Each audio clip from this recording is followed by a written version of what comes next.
Hello, friends. You've stumbled across a short clip from the Daily Switch 2 podcast, which, believe it or not, is a podcast that is about the Switch 2 with new episodes released daily. What will they think of next? EA Sports FC26. Obviously, this is the series that used to be called FIFA.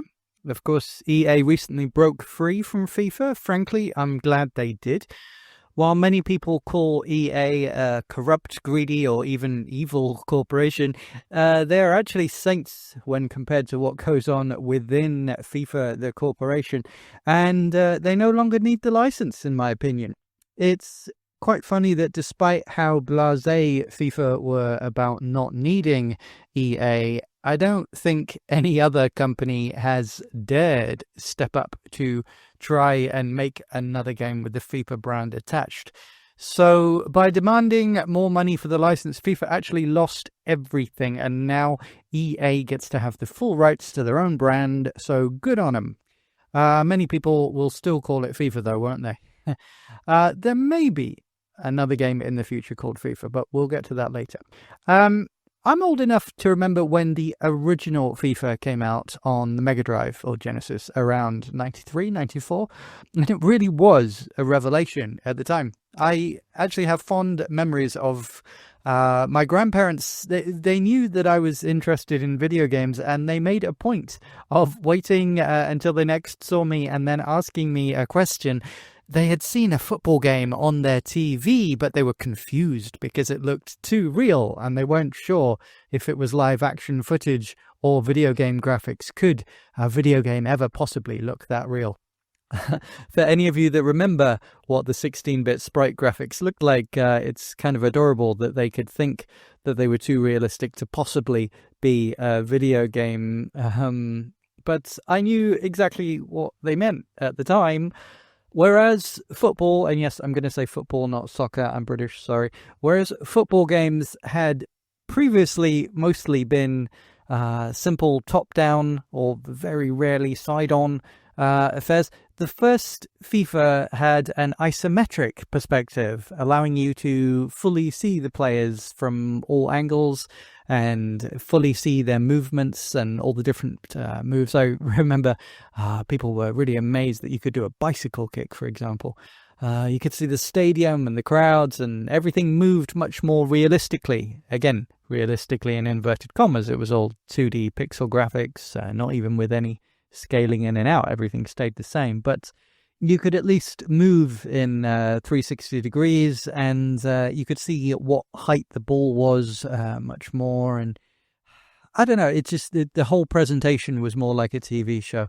And considering that at the time, my grandparents, bless them, were still on a 14-inch black and white television, and let's face it, they were probably old and didn't have the best eyesight, I can kind of understand it was such a big step up that when they saw the graphics on an advert, they mistook it for live action footage.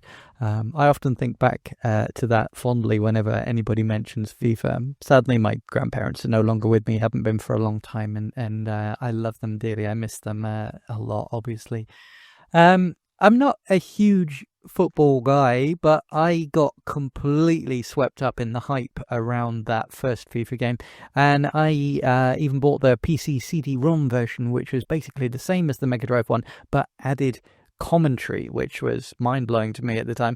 And I played that for countless hours, both by myself and with my cousin James, who was and is a huge football fan. I remember him being a young kid, like way younger than me, barely able to, he's only just learnt to read and write, and yet he would show me very proudly he had notepads full of very detailed notes and tables that he'd made of all the statistics of all the players and all the matches and everything that was coming up, and frankly at the time I didn't even understand what he was trying to show me, but nowadays he is a professional sports journalist and has worked for some of the biggest newspapers in the UK. So he obviously knew what he was doing. Fair play to you, James. I don't expect he'll ever listen to this, but if he does, fair play to you, mate.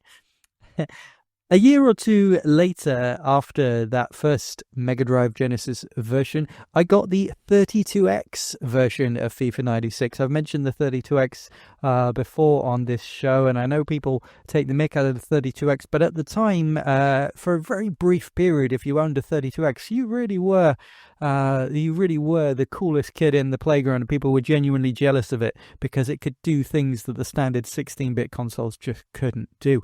And that version of FIFA 96 was actually the first version of FIFA in 3D that I ever saw or ever played. I believe it was polygonal 3D for the stadium, but the players were actually in 2D, a bit like the 3DO version just before that. But nobody could afford a 3DO. You don't know anybody who owned a 3DO at the time. If you tell me you did, I don't believe you. Anyway, I certainly didn't play every new version of FIFA over the years, but every few years I would choose to check one out because basically they've been quite iterative over time, and often there wasn't that much difference between this version and the version from last year, or sometimes there was even multiple versions per year. I remember in 1998 there was FIFA World Cup 98, which I loved because I don't know, I really liked the presentation. Again, I'm very partial to France, so being it was France 98, that was great. I loved the Le Coq Sportif cartoon character mascot, and Chumbawamba playing on the title screen. But in that same year, you had FIFA Road to World Cup 98, so that was at least two versions of FIFA that came out that year. But I have a feeling there was actually a third, maybe a FIFA Street or something like that. Multiple FIFA games in the same year. It was ridiculous. But yeah, if you waited a few years in between versions, because I don't care about real life football enough to actually pay attention to the stats or the changing player names each time. Again, sorry, cousin James, I know that's your thing. But for me, I just don't care. But I do enjoy playing a football game. So I preferred to buy a new version every few years so that I could get a bigger upgrade and feel like I was getting better value for money rather than just paying for tiny iterative updates, you know. And often this means that I would wait until I got a new console and get the new FIFA on the new console to see the upgrades in graphics. The last FIFA game, therefore, I bought was actually on the Wii U, because the Switch versions were quite controversial with releasing legacy editions that were full price but didn't really upgrade the engines or have the full features of the real versions, in inverted commas, on PlayStation, Xbox, PC. So I just kind of didn't bother. And then also, nowadays I see people doing like pack openings, etc. on YouTube and streaming all the time. So I figured that FIFA had probably devolved into a hell of microtransactions, etc. So I just kind of noped out during the Switch generation.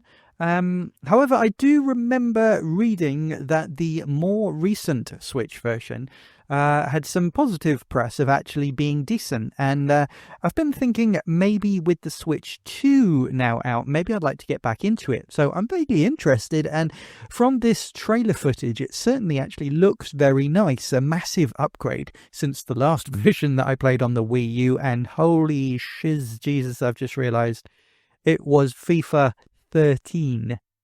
So that was like 12 years ago when I last bought FIFA. Jesus, holy crap.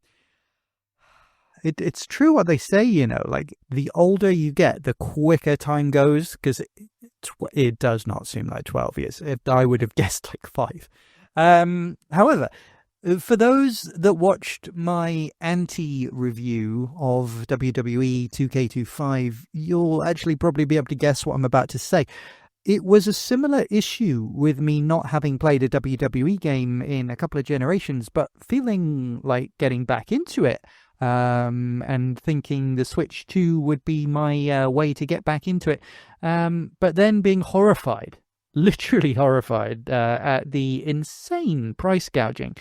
That particular game required paying $200 for the full experience if you wanted a physical copy. Plus, there were microtransactions and pay to win on top of that $200. So, yeah, I do think it looks like a good game. And yeah, I would like to play a new WWE game. But I just can't justify that. I really can't. I've been kind of afraid that the same thing would apply here with FIFA or EA Sports FC, as it now is, I think, and completely dampen my interest. But from what I can see here, it's not quite as bad. But I'm still a little confused, perhaps because I'm completely out of the loop, not having played in over a decade. There are two versions available, as far as I can see. Standard Edition for $70. So EA actually sticking to their word. They previously put out a statement saying that they had no intention of releasing the base versions at $80 like Nintendo. Standard Edition for $70, but Ultimate Edition, in inverted commas, for $90. So not as high as the WWE 2K, but still pretty high, $90. It's available on Switch 1 and 2, but I'm assuming the Switch 1 version isn't really worth considering, especially now the Switch 2 version exists. However, the boxed Switch 2 version is unfortunately a game keycard, and I don't see anything about an upgrade path from the Switch 1 version, presumably because they're a completely different game. So that's not really an option, as I'm sure the experience won't be even slightly comparable. The appeal to me would be to play the latest and greatest version, or at least for Nintendo. But I do prefer console gaming on Nintendo systems in general, so that's why I have stayed away until now. So Switch 2 would be my jumping back on the horse, maybe. Download size will be 65.5 gigabyte, which, Jesus Christ, that is a huge extra cost if you were buying memory cards for storage. But okay, I guess.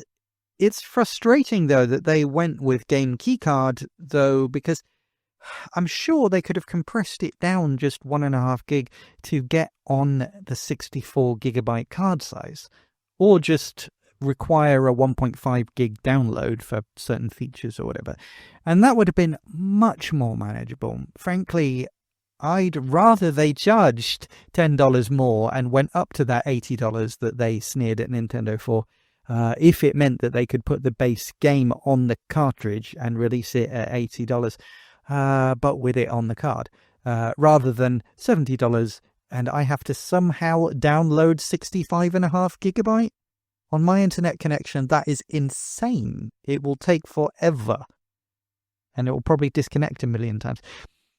Trying to find out what the Ultimate Edition includes over the standard version, it really doesn't tell me much. I've searched around and all I can find is it says that it includes 4,500 FC points over 2 months, asterisk, asterisk, 1 additional Ultimate Team, trademark, player evolution slot, and Standard Edition clubs and career content.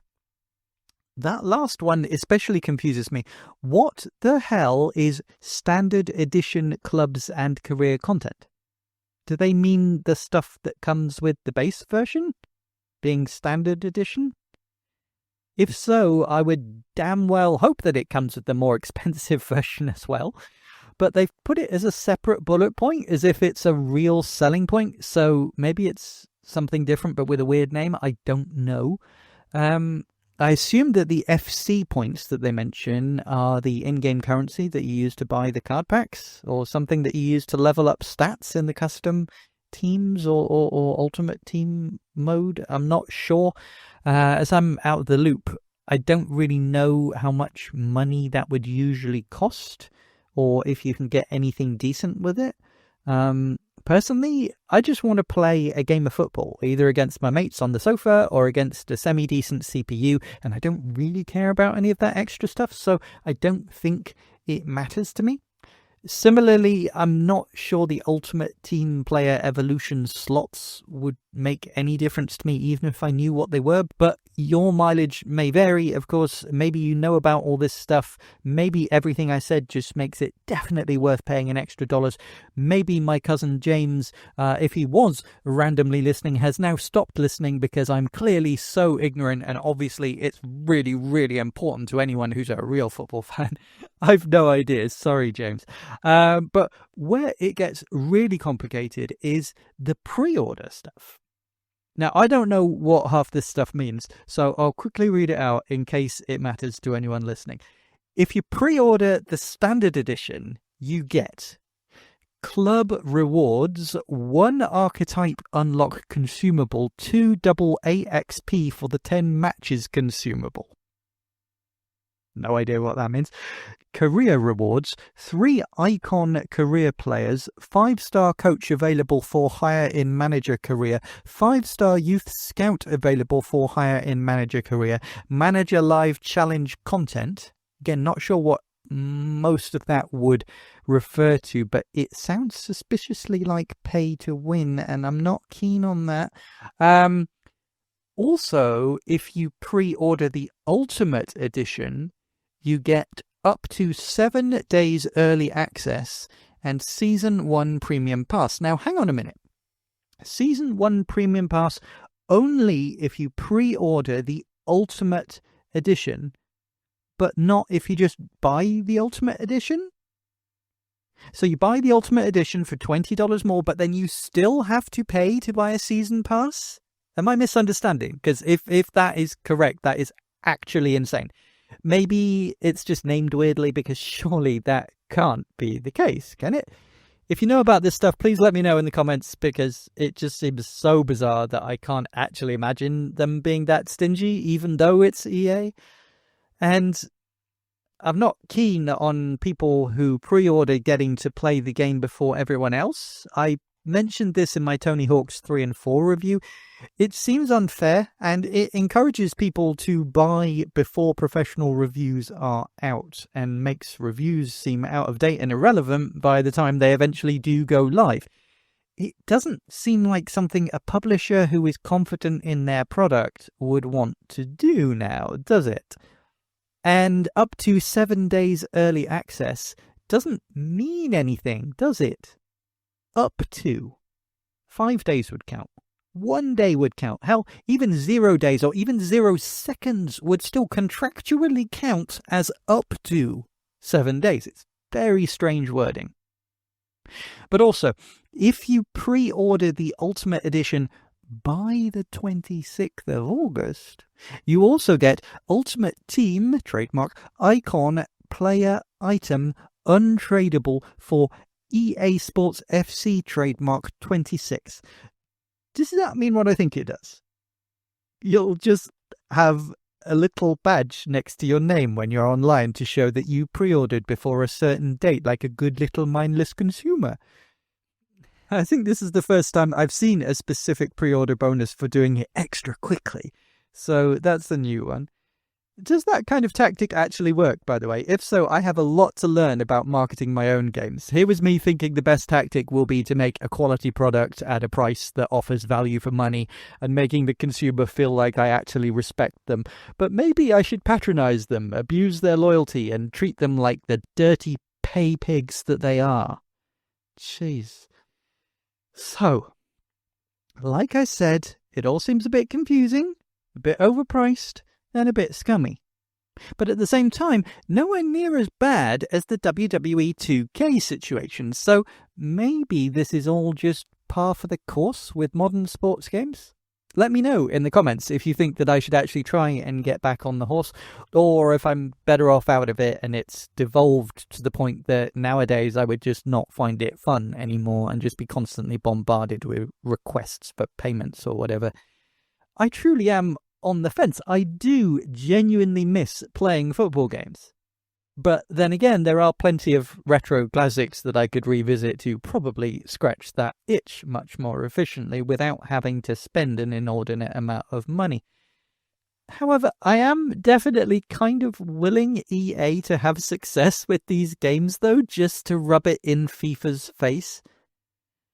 I saw rumours that Konami were approached to make a new game under the FIFA brand, but I genuinely can't see that happening.